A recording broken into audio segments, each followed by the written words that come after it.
2024 లేదా 25లో డిగ్రీ లేదా బీటెక్ చదివారా? సాఫ్ట్‌వేర్ జాబ్ కోసం ఎదురు చూస్తున్నారా? అయితే కోడ్ జ్ఞాన్ 100 డేస్ కోర్సులో చేరండి, జాబ్ సాధించండి. Welcome to Suman TV. నేను మీ సుమన్ టీవీ నాగ్. వైదిక్ ఆస్ట్రాలజీ ప్రకారం కనుక మనం చూసుకుంటే నెగిటివ్ ఎనర్జీస్ అనేవి ఎన్ని రకాలుగా ఉండేటువంటి అవకాశం ఉంటుంది. ఎస్పెషల్లీ విమెన్కి, అంటే విమెన్ మీద వాటి ఎఫెక్ట్ ఏ విధంగా ఉండేటువంటి అవకాశం ఉంది. వైదిక్ ఆస్ట్రాలజీ అటువంటి వాటికి ఏం చెప్తుంది, అండ్ నక్షత్రాల వయసు కనుక మనం చూసుకుంటే ఏ నక్షత్రానికి ఏ విధంగా ఉండేటువంటి అవకాశం ఉందనేది ఈరోజు మనతో పాటు వైదిక్ ఆస్ట్రాలజీ ఉమా గారు ఉన్నారు. అది వారి మాటలను తెలుసుకుందాం. నమస్కారం ఉమా గారు. నమస్తే నాగరాజు గారు. వైదిక్ ఆస్ట్రాలజీ ప్రకారం కనుక మనం చూసుకుంటే అండి, నెగిటివ్ ఎనర్జీస్ అనేవి ఒక మనిషి మీద ఎలాంటి ప్రభావాన్ని చూపించేటువంటి అవకాశం ఉంది, ఎన్ని రకాలుగా ఉంటుంది అసలు? తప్పకుండా అండి. నెగిటివ్ ఎనర్జీస్ అనేటువంటివి మనము గ్రహాల విషయంలో మాట్లాడినా, మనిషి యొక్క స్వభావరీత్యా, ప్రకృతి యొక్క స్వభావరీత్యా, అతనికి వచ్చే ఎదురయ్యేటువంటి పరిస్థితుల రీత్యా మనం మాట్లాడినా 4 రకాలుగా విభజించబడి ఉంటుందండి. ఇది ఒక ఎక్స్టర్నల్ ఫ్యాక్టర్ అన్నమాట. అంటే బయటకి సంబంధించింది. అది నేను వివరంగా చెప్తాను. నెంబర్ 1 ఏంటి అంటే నాగరాజు గారు, దీంట్లో స్థలదోష శక్తి అనేటువంటిది ఉంటుంది. ఫర్ ఎగ్జాంపుల్, మనం చాలా సందర్భాల్లో మీరు, నేను అందరూ వినే ఉంటారు ఈ మాట. నేను ఆ ఇంట్లోకి వెళ్ళాక బాగా కలిసి వచ్చింది, లేకపోతే ఈ ఇంట్లోకి వెళ్ళాక మా ఇంట్లో వాళ్ళకి ఆరోగ్య సమస్యలు వచ్చాయి, మా అబ్బాయి ఇక్కడున్నంత వరకు, ఈ స్కూల్లో ఉన్నంత వరకు చాలా బాగున్నాడు, ఎప్పుడైతే ఆ ఫారెన్ వెళ్ళాడో లేకపోతే అక్కడికి వెళ్ళాడో అక్కడి నుంచి ప్రాబ్లమ్స్ స్టార్ట్ అయ్యాయి. ఇలాంటివి ఎక్కువ ఉంటాయి. ఎందుకు అంటే ఆ స్థలము, ఆ పరిస్థితి, అక్కడి నుంచి ఆ చేంజెస్ అనేవి ఖచ్చితంగా కనబడతాయండి. దాన్నే స్థలదోష శక్తి అంటాము. ఇది వాస్తుకి మనం ఇంక్లూడ్ చేసుకున్న, పరిస్థితులకు ఇంక్లూడ్ చేసుకున్న, ఆ మనిషి యొక్క జాతకానికి, జాతకం అంటే నథింగ్ బట్ కర్మ అండి. కర్మ బట్టి మనం అతను ఏ దిక్కుకు వెళ్తే మంచిది, కొంచెం బెటర్ పొజిషన్లో ఉంటాడు అనేటువంటిది మనం ఎస్టిమేట్ చేయొచ్చు. సో దాన్ని స్థలదోష శక్తి అంటాను నాగరాజు గారు. ఇక రెండోది ఏంటి అంటే మానస దోష శక్తి అన్నమాట. మానస దోష శక్తి అంటే కొంతమంది స్వతహాగా వాళ్ళ యొక్క స్వభావరీత్యా ఎక్కువగా చాలా సెన్సిటివ్ అండ్ ఎమోషనల్గా ఉంటారు. వాళ్ళు చాలా యాంగర్ అనమాట. యాంగర్ ఇష్యూస్ చాలా ఎక్కువగా ఉంటాయి. Over thinking, depressing mind, dark డైమెన్షన్లోకి వెళ్ళిపోతూ ఉంటారు. ఎక్కువగా డార్క్ ఫేజ్లో ఎక్కువగా ఉంటుంటారు. సైకిక్ మెంటాలిటీ ఉంటుంది. అది తప్పు కాదు, కానీ జాతకంలో చంద్రబలం లేనటువంటి వాళ్ళకి, క్షీణచంద్రుడు ఉన్న వాళ్ళకి అలాంటివి ఉంటాయని ఎప్పుడో ఆస్ట్రాలజీ చెప్పింది. ఖచ్చితంగా పైశాచికమైనటువంటి బాధలు ఉంటాయన్నమాట. అంటే దాన్ని ఏమంటాము అంటే ఈ ఓవర్ థింకింగ్, ఇలాంటి ఉన్నది లేనిది ఉన్నట్టుగా ఊహించుకుంటూ, కోపం, ఇలాంటివి ఎక్కువగా ఉండడం. దీన్ని మనం ఎంత తక్కువగా చూస్తే ఎంత ఎక్కువగా ఆ ప్రభావం చాలా ఎక్కువగా ఉంటుంది. మనం ఒక బ్లూ ప్రింట్ కాబట్టి యావరేజ్గా మాట్లాడుకుంటున్నామండి. నెంబర్ 3 ఏంటి అంటే అభిచార శక్తి అన్నమాట. దృష్టి ప్రభావం మీ మీద పడిందండి. మనం వింటూ ఉంటాం, దృష్టి నా మీద ఎక్కువగా ఉంది, బయటికి వెళ్ళి వచ్చాను. ఆ నెగిటివ్ ఆరా, ఈ నెగిటివ్ ఆరా దృష్టి ఎక్కడి నుంచి వచ్చిందంటే ఒక ఎక్స్టర్నల్ ఫ్యాక్టర్. సో ఆ శక్తి అనేటువంటిది నెగిటివ్ ఎనర్జీగా ఇబ్బంది పెడుతూ ఉంటుందండి. నెంబర్ 2 ప్రయోగ శక్తులు అనమాట. ఓం నమ శివాయ అనేటువంటిది అపారమైన పాజిటివ్ ఎనర్జీ ఇస్తుంది. దాన్ని తిరిగితే ఒక నెగిటివ్ ఎనర్జీ ఇస్తుంది. ఆ నెగిటివ్ ఎనర్జీస్ అనేటువంటివి ఆ దృష్టికోణం, ద్వేషపూరితమైనటువంటి దృష్టి నుంచి కానీ, ఆ మిమ్మల్ని ఇబ్బంది పెట్టాలనేటువంటి కోణం నుంచి కానీ ఖచ్చితంగా వస్తాయి. అవే అభిచార శక్తులుగా ఆల్రెడీ వర్ణించారండి. అండ్ 4వది ఏంటి అంటే అసుర శక్తి. ఖచ్చితంగా దేవుడు ఎలా అయితే ఉంటారో అలాగే అబ్నార్మల్ యాక్టివిటీస్ జరిగి, పారానార్మల్ యాక్టివిటీస్ జరగడానికి కారణమైనటువంటి సమ్ ఎక్స్టర్నల్ ఫోర్సెస్ కూడా ఉంటాయి. సో దాన్నే మనం అసుర శక్తి అంటాము. ఎప్పుడైనా చాలా సందర్భాల్లో కొంతమంది ఎక్స్పీరియన్స్ అవుతూ ఉంటారు. పడుకున్నప్పుడు పీక నొక్కినట్టుగా అనిపించడం కావచ్చు, భయం వేయడం, ఎవరో కదిలినట్టుగా గజ్జల సౌండ్ వినబడడం కానీ, లేకపోతే ఒక ఏదో ఆత్మలు ఉన్నట్టుగా తెలియడం కానీ కొన్ని నక్షత్రాల వాళ్ళకి, మనం రాబోయే రోజు మాట్లాడుకుందామండి, కొన్ని నక్షత్రాల వాళ్ళకి అలాంటి పారానార్మల్ యాక్టివిటీస్ని గుర్తించి సెన్స్ చేయగలిగేటువంటి కెపాసిటీ ఉంది. అది ఆస్ట్రాలజీ ఎప్పుడో చెప్పింది. ఎగ్జాంపుల్ మఖా నక్షత్రం, వీళ్ళకి అధిపతి పితృదేవతలు. సో వీళ్ళు ఏంటి అంటే పితృదేవతలకు అనుగ్రహంతో సకము కోరికలతో జన్మించిన వాళ్ళకే శాస్త్రం చెబుతూ ఉంటుంది. అంటే ఒక్కొక్కరికి ఒక్కొక్క రకమైనటువంటి ఎనర్జీతో ఉంటారండి నక్షత్రాలు అనేటువంటి వాళ్ళు. అదే నక్షత్రంలో పుట్టడానికి కారణం ఏంటి? ఒక్కొక్క ఎనర్జీ, ఒక్కొక్క కర్మ ఉంటేనే ఆ నక్షత్రంలో పుడతారు. అలాగా కొన్ని నక్షత్రాల వాళ్ళకి అసుర శక్తి అనేటువంటిది ఎఫెక్ట్ అవుతూ ఉంటుంది 100%. దానివల్ల వాళ్ళ లైఫ్లో ఎదగలేకపోతారు. ఆ ప్రాబ్లం, ఆ బ్లాకేజ్ క్లియర్ చేస్తే వాళ్ళు చాలా ఫ్రీ అయిపోతారు. ఇలాగ ప్రతి నక్షత్రానికి, ప్రతి రాశికి సంబంధించి వారి స్వభావాలు, గ్రహాల రూపంలో వారి స్వభావాలు, జల తత్వరాశులని, పృథివీ తత్వరాశులని ఈ విధంగా వర్ణిస్తూ ఆస్ట్రాలజీ ఎప్పుడో చెప్పిందండి. సో ఇక్కడ ఈ నెగిటివ్ ఎనర్జీస్ విషయంలో ఏ రాశుల వాళ్ళు ఎలాంటి జాగ్రత్తలు తీసుకోవాలనేది కూడా ముందే చెప్పింది. ఏ రాశుల వాళ్ళు, ఏ నక్షత్రాల వాళ్ళు ఎలాంటి జాగ్రత్తలు తీసుకోవాలి, ఎక్కడెక్కడ ఏ టైంలో వాళ్ళు ఇబ్బంది పడతారు, ఏ గ్రహ దశల్లో వాళ్ళు ఇబ్బంది పడతారు అనేటువంటిది కూడా చెప్పబడి ఉందండి. మీరు చెప్పిన దాని ప్రకారం కనుక మనం చూసుకుంటే అండి, ఈ నెగిటివ్ ఎనర్జీస్లో పునర్వసు నక్షత్రం వరకు, ఎస్పెషల్లీ విమెన్కి ఎలాంటి నెగిటివ్ ఫోర్స్ ఉండేటువంటి అవకాశం ఉంటుందంటారు? At the same time October నుంచి డిసెంబర్ వరకు అసలు వీళ్ళకి ఏ విధంగా ఉంది? తప్పకుండా అండి. పునర్వసు నక్షత్రము అంటే శ్రీరామచంద్రమూర్తి పుట్టినటువంటి జన్మ నక్షత్రము. తర్వాత ఈ యొక్క పునర్వసు నక్షత్రంలో ఎవరు జన్మించినా గురుడు అధిపతి అండి. అంటే విశేషమైన ధనవంతులు అవ్వడానికి, కీర్తి ప్రతిష్టలు సంపాదించడానికి, భగవత్ సంబంధిత విషయాల మీద ఆసక్తి ఉండడానికి, స్పిరిచువాలిటీ వైపు అడుగులు వేయడానికి, వాటికి వీటికి చాలా బాగుంటుందన్నమాట. జనరల్లీ ఈ యొక్క పునర్వసు నక్షత్రం వాళ్ళని మనము నార్మల్గా మనం చూడకూడదు. ఎందుకనంటే వీళ్ళకి చాలా అధికమైన శక్తి సామర్థ్యాలు ఉంటాయి. అదే డబ్బు సంపాదించడంలో కావచ్చు, వెల్తీ పీపుల్ అవ్వడంలో కావచ్చు, పుట్టడంతోనే ఒక భాగ్యవంతమైన జీవితంలో పుట్టడంలో కావచ్చు. ఎందుకంటే కొంతమందికి బాలరిష్ట దోషాలు ఉంటాయండి. వాళ్ళకైతే మనం పుట్టడం వీళ్ళ పేద కుటుంబంలో పుట్టాయంటే నేను ఏమీ చేయలేను. ఎందుకంటే మీకు కర్మదోషాలు జన్మజాతకంలో పర్సనల్ చార్ట్లో ఉంటాయి.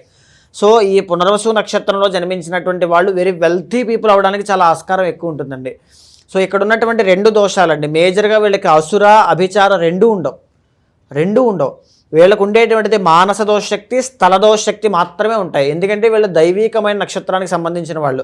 వీళ్ళని అలాంటి నెగిటివ్ ఫోర్సెస్ ఏం చేయలేవండి. స్థల దోష శక్తి సరైనటువంటి రీతిలో వీళ్ళు సరైన ప్లేస్లో వీళ్ళు ఇన్వెస్ట్మెంట్ చేయలేకపోవడం. ఇన్వెస్ట్మెంట్ అంటే మనీ కాదండి, వీళ్ళ ఎనర్జీని, వీళ్ళ టైంని, ఇవన్నీ కూడా అనమాట చేయలేకపోవడం. దీనివల్ల రాంగ్ డైరెక్షన్లోకి వెళ్ళే అవకాశాలు చాలా ఎక్కువ ఉంటాయండి.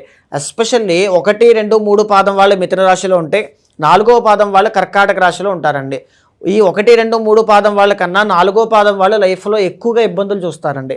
ఎందుకు అంటే బికాజ్ 4వ పాదం వాళ్ళు కర్కాటక రాశికి సంబంధించిన వాళ్ళు. వీళ్ళకి మానస దోషశక్తి చాలా ఎక్కువ ఉంటుందండి. సో వీళ్ళు very sensitive people, emotional people. Family emotions ఉంటాయి. డబ్బు కన్నా నాకు ఫ్యామిలీ ముఖ్యం అనుకుంటారు, డబ్బుల కన్నా నాకు రిలేషన్స్ ముఖ్యం అనుకుంటారు. కానీ ఆ రిలేషన్సే వీళ్ళకి తక్కువ. సో అలాంటి పరిస్థితులు ఉన్నప్పుడు ఆ మనిషి చాలా కృంగిపోతూ ఉంటారనమాట. దీంతో పాటుగా మ్యారిటల్ లైఫ్ ప్రాబ్లమ్స్ అనేవి చాలా ఎక్కువ ఉంటాయండి. ఎక్కువగా డైవర్స్ కేసెస్ తీసుకునేటువంటిది కర్కాటక రాశి వాళ్ళు ఎక్కువ ఉంటారు ఖచ్చితంగా. ఈ పునర్వసు 4వ పాదం దగ్గర నుంచి పుష్యమి, ఆశ్లేష ఎందుకు అని అంటే వీళ్ళకి the original 7th and 8th lord Shani అవుతారండి.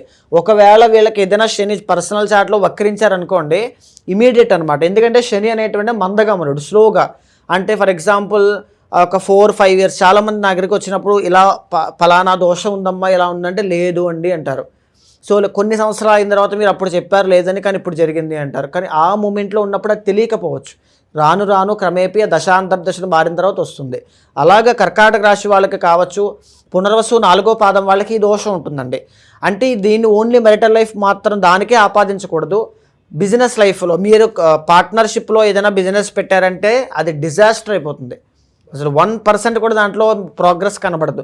ఎప్పుడు పార్ట్నర్షిప్ పెట్టుకోవద్దు. అది లైఫ్ పార్ట్నర్ విషయంలో జాగ్రత్తగా ఉండండి, business partner, communication partner, everything. అయితే మీకు వచ్చేటువంటి ఇబ్బందులు కూడా ఫైనాన్షియల్ ఇష్యూస్ చాలా ఎక్కువగా చూస్తారు 4వ పాదం వాళ్ళు. మీకు అధిపతి గురుడైనా 4వ పాదం వాళ్ళకి ఫైనాన్షియల్ ఇష్యూస్ చాలా ఎక్కువ ఉంటాయండి. ఎలా ఉంటాయి? 10 కోట్ల ఆస్తులు నాకు ఉంటాయి, నా చేతిలో 10 రూపాయలు ఉండవు కూరగాయలు కొనుక్కోవడానికి. ఇప్పుడు కూరగాయలు కొట్టుకెళ్ళి నేను నాకు 10 కోట్ల ఆస్తి ఉందంటే అతను ఇవ్వడు. 10 రూపాయలు ఇవ్వాలంటే నా దగ్గర డబ్బులు ఉండవు. ఇలాంటి పరిస్థితులు ఉంటారండి 4వ పాదం వాళ్ళు. అంటే బంగారు పంజరంలో చిలక అన్నమాట. అన్నీ ఉంటాయి కానీ ఏమీ ఉండవు, రెండూ ఆపాదించాలి, అలా ఉంటుంది. అదే 1, 2, 3 పాదం వాళ్ళకి అలా కాదు. వీళ్ళు ఓవర్కమ్ చేయగలుగుతారు ఖచ్చితంగా. వీళ్ళకి ఫ్యామిలీ సపోర్ట్ దక్కే అవకాశాలు ఉంటాయి, వీళ్ళ సహాయ సహకారాలన్నీ అందుతాయి, బాగుంటుంది. అండ్ ఇంకోటి ఏంటి అంటే 1, 2, 3 పాదం వాళ్ళకి కెరీర్ అండ్ మ్యారేజ్ ఇంటర్లింక్ అనేది ఎక్కువ ఉంటుంది. అంటే వచ్చే పార్ట్నర్ వల్ల పెళ్ళయిన తర్వాత నేను ఎలా లాస్ అయిపోయాను, ఆమె వీళ్ళు డెసిషన్ తీసుకోవడం వల్ల, ఆమె చెప్పడం వల్ల నేను ఇక్కడ ఇన్వెస్ట్మెంట్ పెట్టాను, లేకపోతే ఆయన ఇలాంటి పని చేయడం వల్ల నేను వెనకేసుకురావడం వల్ల ఎలా లాస్ అవ్వడం జరిగింది అంటే ఇద్దరు నష్టపోతారు. మనీ, ఫేమ్ అన్నీ అనమాట. సో అలాంటి ఇబ్బందులు ఎక్కువ ఉంటాయండి బికాస్ ఆఫ్ మానస దోష శక్తి. ఖచ్చితంగా మిథున, కర్కాటక రాశిలో ఎవరు జన్మించినా పర్సనల్ చార్ట్ చూసుకున్న తర్వాత పెళ్లి చేసుకోండి, వచ్చే అబ్బాయి కానీ అమ్మాయి కానీ. ఎందుకని అంటే 7th లార్డ్ అనేటువంటి ఆయన బాగుండాలి, లేకపోతే చాలా ఇబ్బందులు పడతారమ్మా ఎవరైనా సరే. అండ్ మనం ఇప్పుడు 4వ పాదం కోసం మాట్లాడుకుంటే అండి, ద ఒరిజినల్ 6th లార్డ్ గురుడు కాబట్టి హార్ట్కి సంబంధించిన ఇష్యూస్, బికాజ్ ఎందుకంటే వీళ్ళకి టెన్షన్స్ ఎక్కువగా ఉంటాయని చెప్పాను చూసారండి. అదే కాకుండా 6th లార్డ్ గురుడు అవ్వడం, కొలెస్ట్రాల్ ప్రాబ్లమ్స్, హార్ట్ ఇష్యూస్, ఇలాంటివన్నీ అనమాట. ఇవి ఎక్కువగా ఉండే అవకాశం ఉంటుందండి. అండ్ ఇంకొకటి ఏంటి అంటే 1, 2, 3 పాదం వాళ్ళకి కలిసి వచ్చినంతగా బంధువులు కానీ ఫ్యామిలీ కానీ 4వ పాదం వాళ్ళకి కలిసి రారండి. వాళ్ళకి ఎప్పుడూ నష్టమే, వాళ్ళ డబ్బులు నష్టం, ఆరోగ్య నష్టం, ప్రశాంతత నష్టం, అన్ని ఇబ్బందులు పడుతూనే ఉంటారు. విదేశాలు మాత్రం బాగా అనుకూలిస్తాయండి వీళ్ళకి. దానివల్ల. సో ఇక్కడ ఇలాంటి పరిస్థితుల్లో ఈ పునర్వసు నక్షత్రం వాళ్ళు ఏదైనా నెగ్గాలి, నేను సాధించాలి, దీని నుంచి బయటికి రావాలి, ఈ ప్రాపర్టీస్ నాకు ఉండకూడదు అంటే ఏం చెయ్యాలి అంటే భక్తి మార్గంలోకి వెళ్ళాలి. ఎలాంటి భక్తి మార్గము? మీ ఇష్టదైవాన్ని కానీ కులదైవాన్ని కానీ ఎవరైనా, బికాస్ మీకు మంత్రసిద్ధి యోగం ఉంటుంది. ఏదైనా అనుకుంటే అది స్పిరిచువల్గా డివోషనల్గా మీరు వెళ్ళగలిగితే అది ఖచ్చితంగా సిద్ధించే యోగం మీకు ఉంది. కాబట్టి దాన్ని ఆయుధంగా మార్చుకోండి. భగవంతుడి మీద భక్తి ప్రేమ పెంచుకుంటూ వెళ్ళండి. ఇక్కడ మీరు ఆరాధన చేయాల్సిన దైవం ఎవరు అంటే ముఖ్యంగా శివుడు. ఎందుకంటే గురుడు అధిపతి కాబట్టి శివ ఆరాధన ఎక్కువగా చేయండి.